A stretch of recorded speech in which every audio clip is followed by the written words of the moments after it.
Hi guys, welcome back to another video.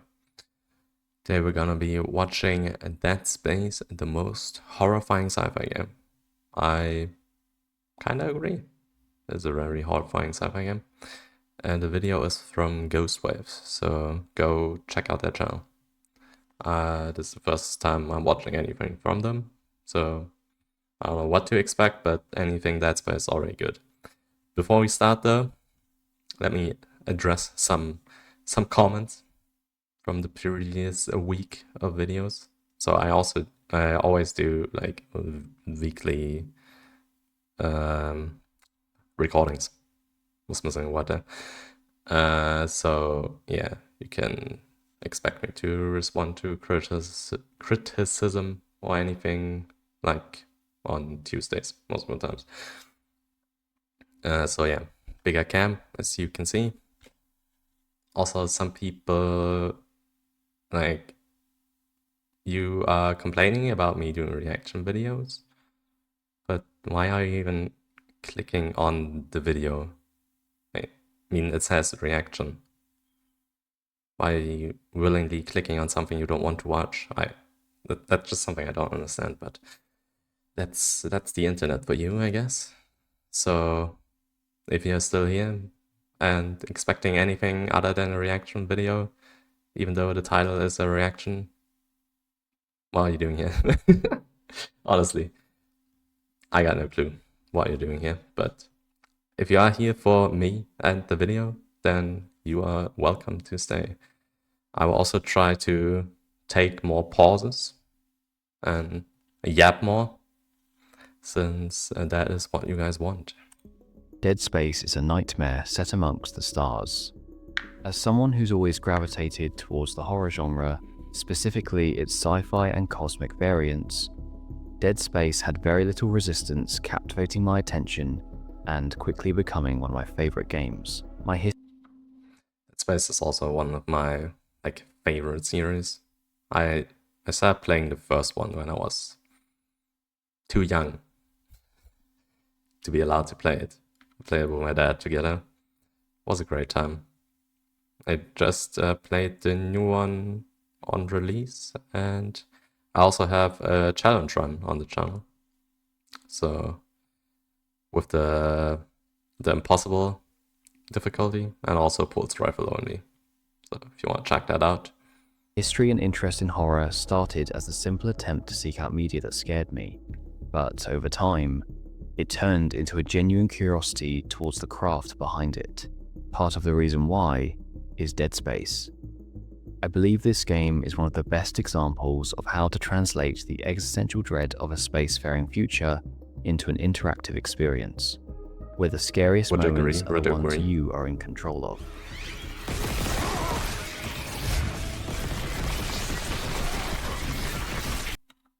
When that sound effect that just came up when the xenomorphs, not xenomorphs, necromorphs came onto stream, when that sound effect plays, you know shit is about to go down. That sound effect is so familiar with me now. It's also a game that draws inspiration from numerous sources and combines them to forge its own unique identity.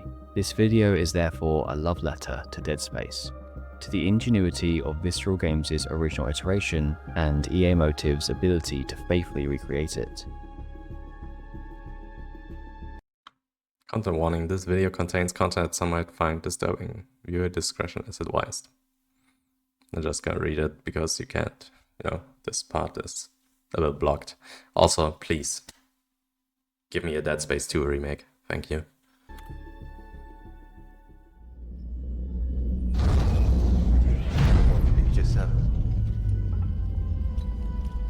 Imagine 6 months staring at that chunk of rock.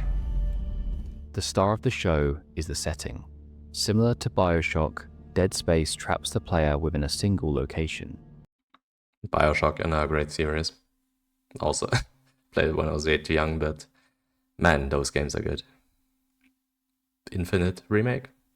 Maybe? You know, Infinite is the the USG Ishimura. still up to standards. And just like pretty how much. the Art Deco-themed underwater city of Rapture became synonymous with Bioshock, the Ishimura's design significantly contributes to Dead Space's distinctive identity. Throughout a prolonged time spent solely navigating this location, the player builds up a sense of familiarity.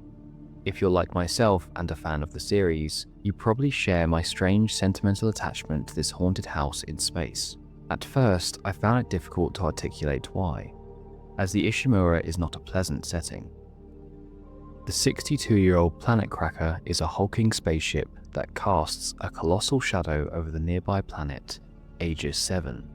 Inside, it's a labyrinth of narrow corridors flanked by decaying walls and flickering lights. It's cold, claustrophobic, and uninviting. And yet, when EA Motive announced the remake, I was excited to return.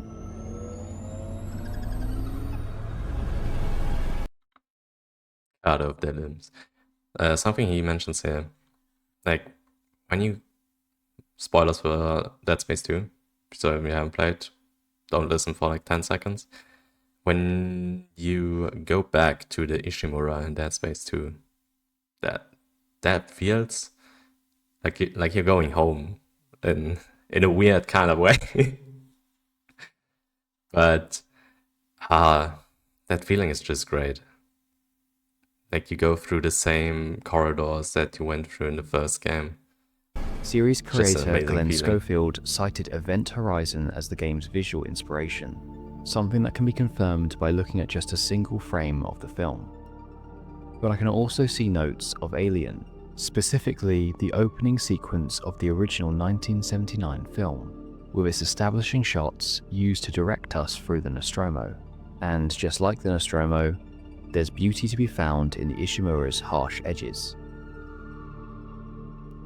Built with a focus on practicality over style, with industrial denotations throughout. The metallic uniform of the ship contrasts against its monstrously organic inhabitants, with the juxtaposition between metal and flesh making the necromorphs feel like parasites infecting a machine host. Despite being claustrophobic and formulaic in structure, the Ishimura does offer variety to aid its personality. The maze of corridors interconnect and give way to more open spaces. These break up the uniformity and emphasize different aspects of Dead Space's design. The lighting in that game is so great. Like, most of it is a bit dimly lit, but with the kind of fog that you could see in the shot earlier, it looks beautiful. The medical deck, for example, offers creepily scripted moments early on to show the emotional weight of the necromorph outbreak on its few remaining survivors. Oh yeah, this scene.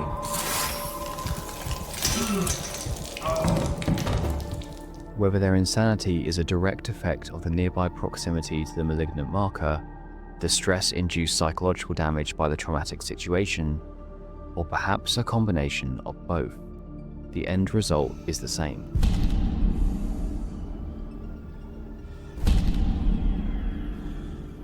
It's an unsettling place to explore. This is often due to the sudden For and sure. intense combat encounters, but there are also unexpected smaller factors, such as the ghostly voices whispering into our protagonist's ears, The greatest mechanic in that game is throwing like their claws back at them. and the foreboding subtle occurrences that connote both And stomping, of supernatural and course. psychological horror motifs.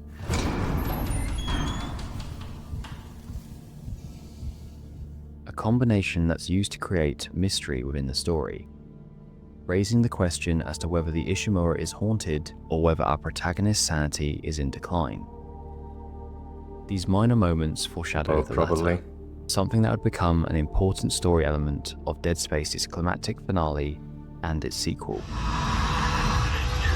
Isaac, can you hear me? In John Truby's book, The Anatomy of Genres, he explains, great horror storytelling pushes the audience into a smaller and smaller box until that box is in the ground. Horror makes us feel what it means to be dead, Dead Space follows this philosophy closely in two key areas. The first is due to the aforementioned setting not remaining static. The Ishimura is gradually decaying and breaking apart. With each story beat, the ship enters further disrepair, testing the engineering limitations of Isaac Clarke and elevating the risks of remaining trapped aboard. I mean, you really feel like you're in a dead planet crafter, which, I mean, pretty much is true. There are not a lot of people alive. If you call necromorphs alive, I guess there's more. But yeah, like you really feel the dread of everyone just being dead around you and you're about to follow next. The box gets smaller and pressurized as we progress, with tension arising from Isaac trying to find new ways to push back whenever possible. The second utilization of Truby's box theory is Isaac himself. Isaac isn't a space marine. He's an everyday character that, despite having a voice in the remake, doesn't possess any strong personality traits. This is intentional as it allows the orphaned protagonist to be one that's easy to relate to, something that is compounded by the developer's added influence during gameplay, such as the I always find it funny, like with the NPCs that are like animated to die, like you can't help them or anything. Like the one just before, like their exospine, so I think that's what it's called, on the back is showing like full health, and it just goes to 0. removal of any perceived What do you mean? HUD, You're healthy. encouraging greater They're immersion. not dying.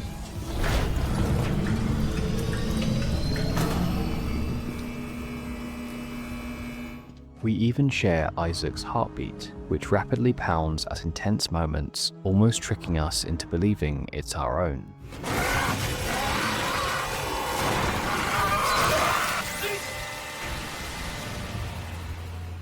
Stepping into his shoes is therefore done almost subconsciously by the player, thanks to the simpler character framing and the influential design elements. And through our increased alignment to our playable character, the fear of death is subsequently heightened, as whatever is happening to Isaac feels like it's happening to us. Also, just as a side note, I love that EA Motive brought Gunnar right back to reprise his role. I love Dead Space 2, and regardless of whether or not we get a remake of this sequel, playing both games back to back now maintains some continuity with the character's representation. The physical design of Isaac is also striking. The rusty bronze-coloured metal slats of his suit and its illuminated helmet are unique to this universe, but they're also not dissimilar to the colour schemes and design of the USG Ishimura. Pairing this with Isaac's family history surrounding the cult-like religion of Unitology and his relationship with girlfriend Nicole, who was assigned to the mining vessel, makes it feel as though Isaac was always destined to step aboard the Ishimura. It's a great example of the setting feeling intertwined with our protagonist's arc, and their mutual connection to the marker ravaging the insides of both. Just to throw it out there, Kendra was right. I couldn't think of her name. I wanted to make this point earlier, but Kendra was right. This simultaneously aids the storytelling of the sequel, with the original game serving as a ground zero event for Isaac's journey, and his memory of the Ishimura being ever present, materializing in terrifying ways. The backstory of Isaac's profession also impacts the gameplay experience. You know I'm not a nuclear engineer, right? I don't need you to be. Just stabilize the warhead and eject it away from the Ishimura. Christ damn it. No one trained you to carve up monsters with a plasma cutter either. You haven't let us down yet.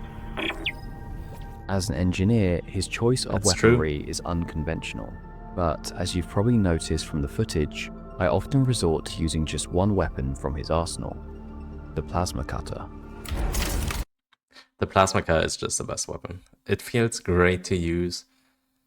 Like, cutting off their limbs is so satisfying, especially if you can, like, as I said earlier, you can throw the claws back at them to save ammo. It's just such a great weapon. They got the design down perfect. This iconic tool is not only perfectly themed around our playable character's engineering roots, but also pairs with Dead Space's visceral dismemberment system. Switching between vertical and horizontal presets to target specific body parts creates a distinctly unique combat experience. This is another factor that plays heavily into the game's identity, Oh, hello there. as the dismemberment system itself was conceptualized early on by Glenn Schofield and the team at Visceral Games. Speaking to Ars Technica in an interview series called War Stories, Schofield explained, The other rule was we were going to do dismemberment, the thing that we built the game on. So, it changed the way that the enemies were designed. It changed the way every single weapon was done, because now they had to be something that could chop off arms and legs. Whereas typically an enemy's design is created first and their mechanics shortly after, the opposite was true for this system in Dead Space. The limb dismemberment system informed the design of the necromorphs. This prioritization of the player's experience first and foremost is why the gameplay resonated with so many people. It was built from the ground up to feel impactful in our hands, which simultaneously assisted in EA's decision to greenlight and provide the financial backing to support the original game's development. I mean, it's definitely, like, the points he says is true. It feels satisfying. It's something new. Like, back when Dead Space released originally, I mean, I wasn't that old yet, but let's ignore that fact. There weren't many games that did like a dismemberment or anything like that. So it was something new. It was something unique. Schofield and a small team of 18 developers, including himself, were given 6 months to pitch Dead Space to Electronic Arts executives.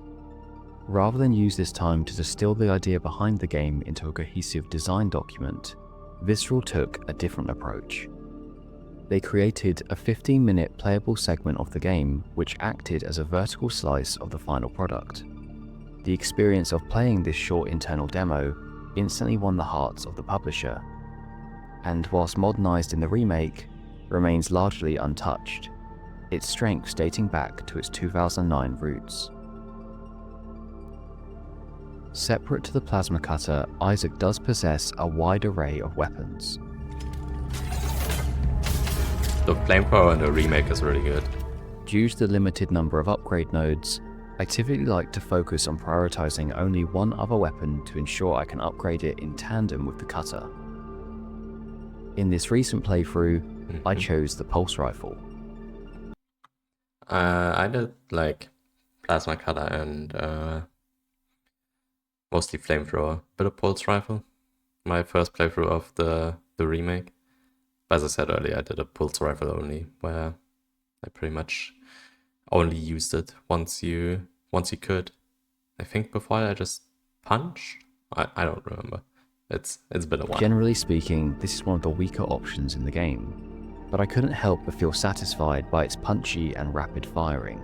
And when upgrading its ammo capacity, it felt reminiscent of the pulse rifle featured in Aliens and Alien Romulus, which I personally found to really elevate the combat experience for me, thanks to my love of this weapon.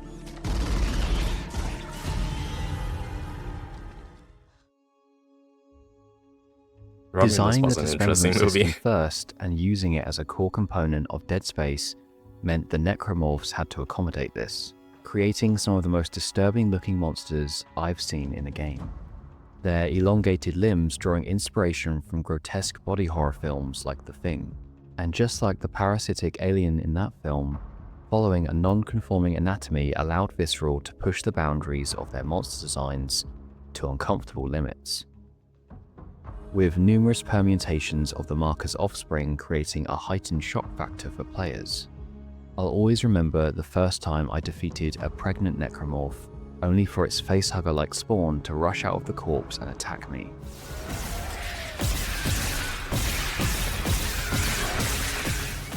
The Divider similarly does this, as the name suggests, with its limbs and head separating upon death, acting as a grotesque final stand. Those things are so scary. And I mean, if you have seen the animation, you know what I'm talking about. If you haven't, I'm sure there are YouTube videos. I'm sure there's a video where you see the death animation to that thing. And yeah, I don't want to ruin the experience for you, so go look it up. The boundless artistic direction of the necromorph's complex design also results in some of them looking considerably more disturbing the longer you look. For example, on this recent playthrough, I was horrified to discover the tentacle had a nest of shrieking long-tongued faces within its grip, something I'd not noticed before. And despite the increased variety of these horrific designs, the base necromorphs never lost their frightening appeal, continuously startling me from their ability to pop out of nearby vents or sneak up from behind. The flexibility of the marker's infection also presents opportunities for Resident Evil style bosses. These add set-piece moments within the story to switch up the gameplay and provide a new challenge for players. The Hunter, for example, offers a little bit of that Mr. X and Nemesis brand of terror. He does chase you quite a bit. Also, hacked that boss before for killing Kendra. Aside from 2 key moments in the story, you cannot kill him and must temporarily dismember his limbs to escape. The Hunter's creation also provides insight into Dead Space's Dr. Frankenstein-like villain, named Mercer.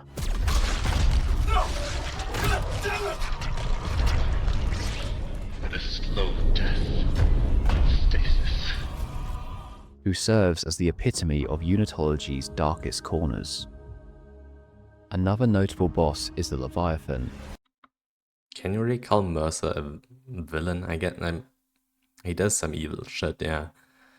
But it's not like he is the reason they're there or anything. I mean, I guess you can call him a villain. He's definitely not a good guy. That's for sure. But I would say the marker is more of the villain, right?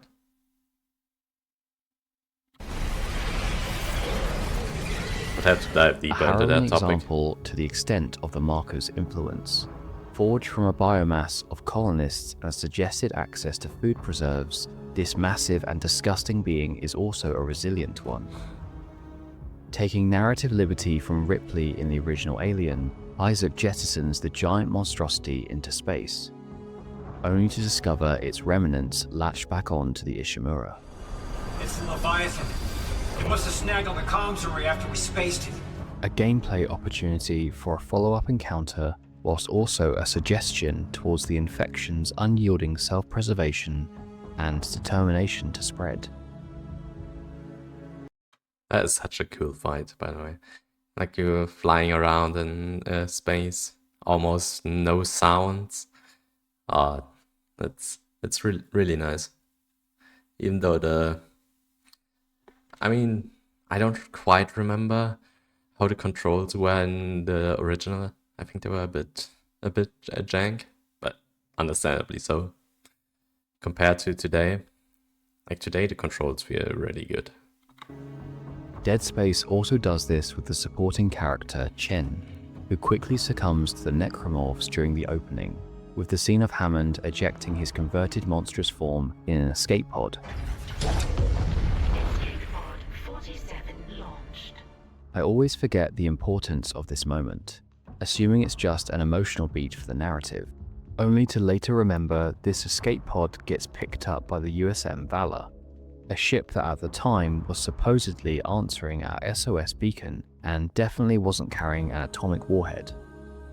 It's one of the methods Dead Space uses to build up our desperation and throw us off course. And due to the numerous times the game does this, when I first played the game, I genuinely could not anticipate which method would be our savior for Isaac to eventually escape the Ishimura. I never doubted you, Isaac. I knew you'd come back from it. Are you ready? In most horror media, the most frightening entities are often the ones we don't see, the kind your mind is encouraged to conjure. Our minds can be a powerful tool that creators can manipulate to elicit fear. Aside from the impressive visuals in Dead Space, the most notable method Visceral and Motive achieve this is through the use of audio. Sound plays an important role in a sci-fi IP's identity. Like I said earlier, the soundtrack is really good. And you know, I was talking about that one sound that always plays when there's something popping up. Like the audio in this game, it's phenomenal. The audio, the lighting, the soundtrack, everything is. I think it's just a really good game, top notch. I don't know what to even critique really. Like for me, it's almost like a perfect game. I guess as close as it can potentially get. Alien has its whirlwind soundscapes and overworked floppy disks. Star Wars has its iconic blaster sounds and shrieking droids. Dead Space likewise has its own distinct audio cues, such as the sound that plays every time you collect an item, a favourite of mine. True, that sound is satisfying. that one is good. But for horror, there's even more. The sound of bursting ventilation pipes and loud faltering machinery populates the Ishimura's halls. For the player, it can become difficult to determine whether or not these noises are a byproduct of the mining vessel's state of disrepair, or a threat lurking around the corner.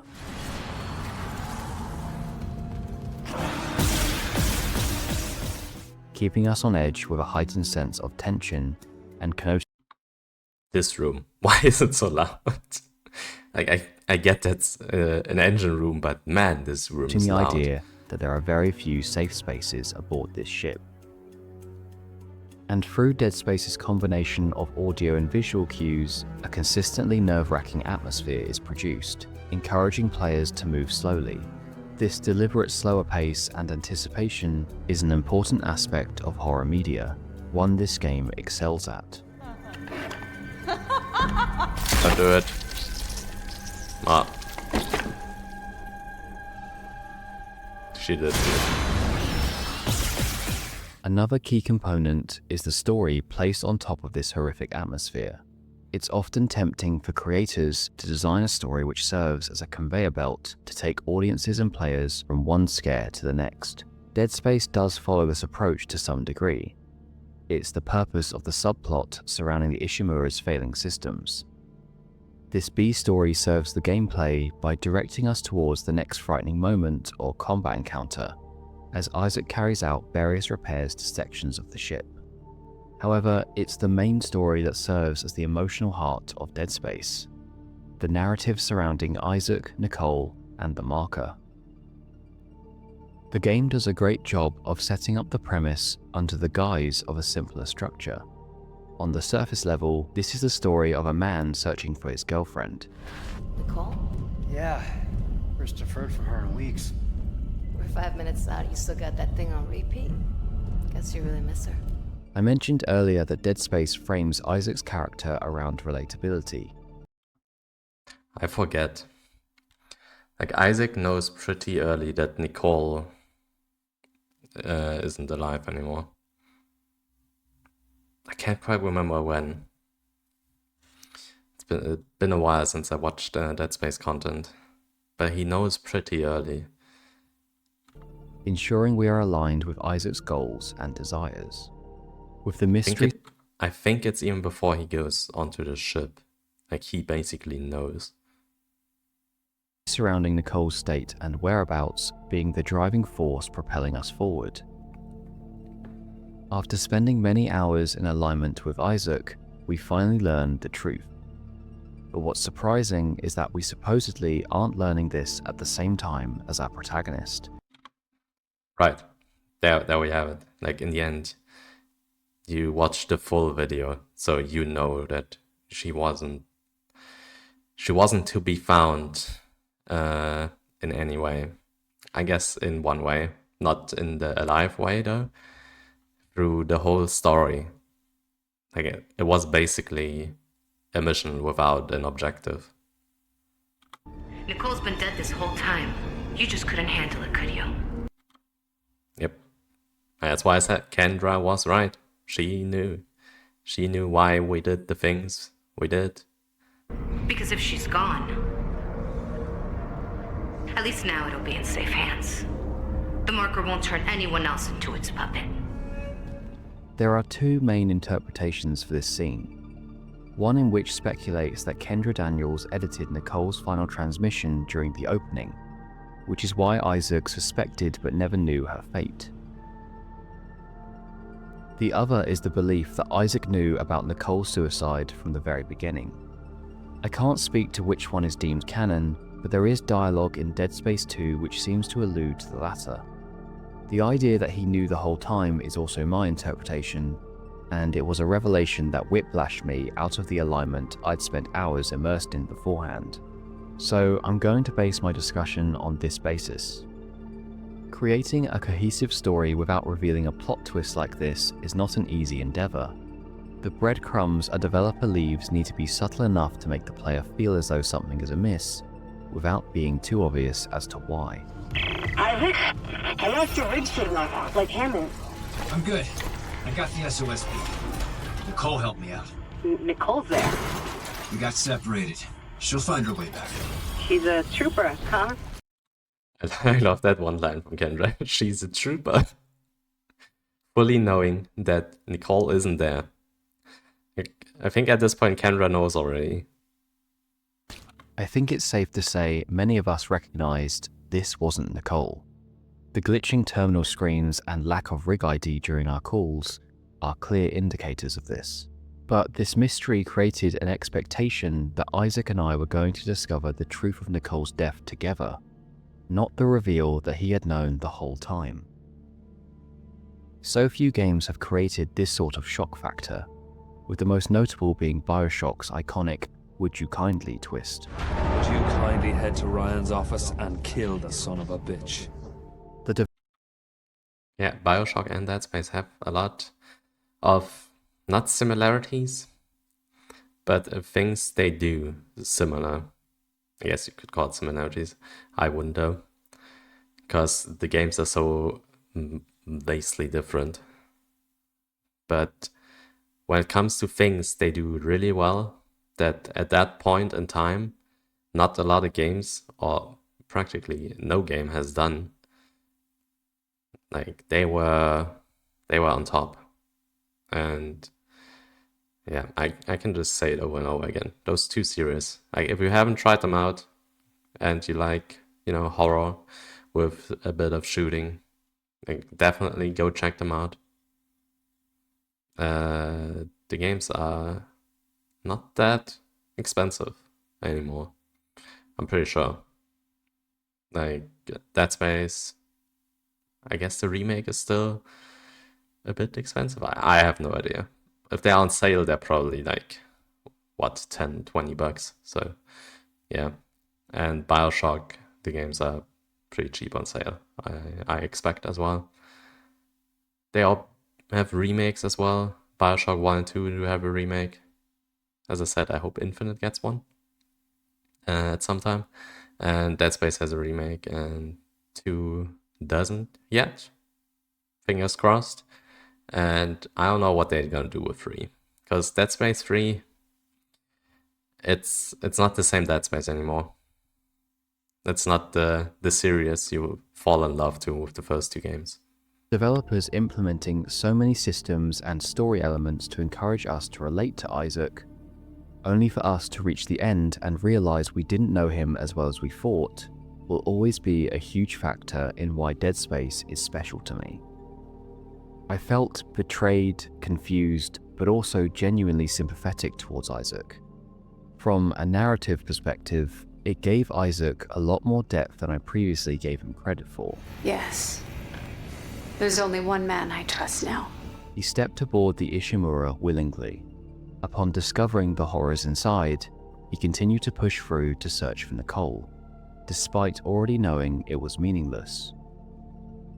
Like the Leviathan, he possessed an unyielding resilience to accept defeat. But the foundation of this resilience was denial and the false hope that Nicole was still alive. All of his actions had been in vain. Despite the terrifying monsters aboard the ship, nothing was scarier than facing the truth. The externalized horror didn't overcome the one inside his mind, and the marker preyed on this. Its ability to glean into his psyche and externalize his internal desire is frightening, but I also don't believe it met much resistance from Isaac. His grip on reality was already loosened. The marker just pushed him further. Isaac, it's me. I wish I could talk to you. She wanted to talk. I didn't. Sorry. I can make it right. I'm sorry I can save us both. about everything. Make us whole again. Whilst I originally found this mysterious artifact to play on the cosmic themes of existential dread, it's even more harrowing when you discover it wasn't created by an alien life. Whilst the black markers are from unknown origins, this red variant was reverse engineered by humans, offering that sci-fi horror theme of humanity being the real monsters. Classic humans. My recent playthrough reminded me of why I love Dead Space. Okay, this is the conclusion. Just want to throw like a little fun fact out there. If you read the first letter of every chapter in Dead Space, it actually spells out Dead Space, which is a nice detail. There's definitely some subjective bias on my part through my enjoyment of sci-fi horror, but I believe even when removing this that it stands on its own as a great survival horror experience. I also appreciate EA Motive's care in faithfully remaking this game. It's shinier, modernized, and visually stunning. But the core strengths are still the ones that existed in Visceral's original release back in 2009. What are your thoughts on Dead Space, and do you want to see the sequel receive the same remake treatment? Short answer, definitely. Like, the remake is really faithful to its original, with obviously modernized graphics, lighting, sound, design, everything. It's a great remake. I love it. Is there actually? I'm just thinking. Is there anything that I would want it more? Not really. No. Like, even the sub-stories are a bit more detailed since Isaac can talk in the remake, which is an amazing addition. Like, they did that. I know why it wasn't like in the original. Like, it was more to make you feel like you are Isaac, like, so you can identify as the person you're playing as even more. And I get all of that, but I feel like, at least for me, hearing someone talk doesn't change that I can feel like a person, or like the person I'm playing as, if that makes sense. But yeah, definitely a great remake. I hope they do a remake of Dead Space 2. Would be amazing. I haven't read any news lately.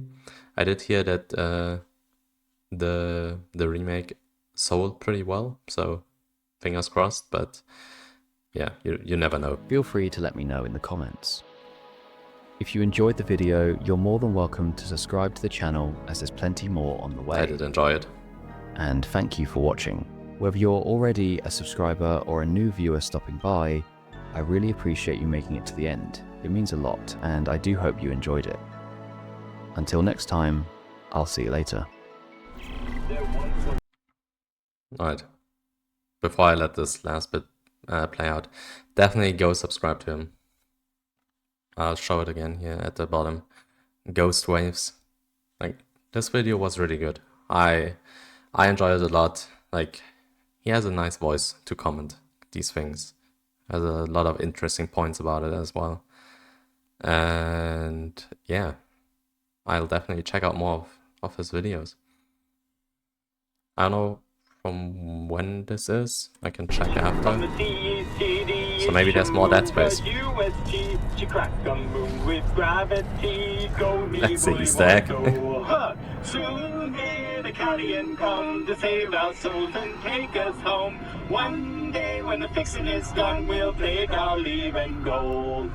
years she served her to a 30 planet That's a great mistake. The captain called no fly and swore he'd take that mucker in tow. Yeah, if you haven't seen this Easter egg, like, go look it up in a separate video as well. It's a great Easter egg. Also, one thing Dead Space has kind of made me experience is how terrifying a child's song can be, or a children's song. Like Twinkle Twinkle Little Star, when it's sung in the most bizarre way in the elevator by Nicole. God, that is spine chilling. Like, honestly, like I can tell you. So I think it's in the trailer for the remake as well. They also show that. So yeah, definitely. If that's another thing, if you haven't listened to that, go listen to it. And yeah, that's it for this video. As I said, I'm probably gonna check out more of this guy. I do have another few videos I wanna react to. And yeah, I hope I see you there. Don't forget to hit the like button, subscribe if you want to. If you don't, that's fine as well. And yeah, I'll see you next time. Take care. Have a nice day. Bye-bye.